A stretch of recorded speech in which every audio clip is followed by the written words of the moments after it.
In this section, we'll discuss I/O concurrency, one of the most common and useful techniques for speeding up software. In this video, we'll look at exactly what I/O concurrency is and why it's important. I/O concurrency, or input-output concurrency, is the practice of sending to and/or receiving from multiple external entities at the same time.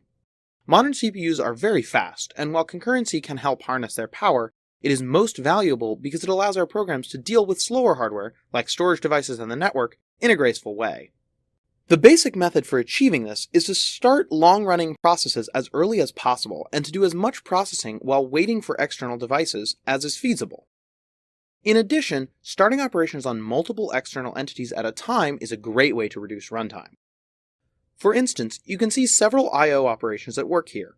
On the left, they run in sequence, while on the right, they run concurrently.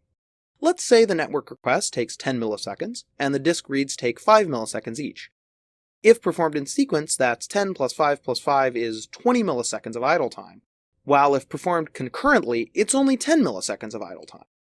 In order to demonstrate I/O concurrent techniques, we'll build a Reddit and Hacker News client to display technical stories in the terminal as well as writing them to disk.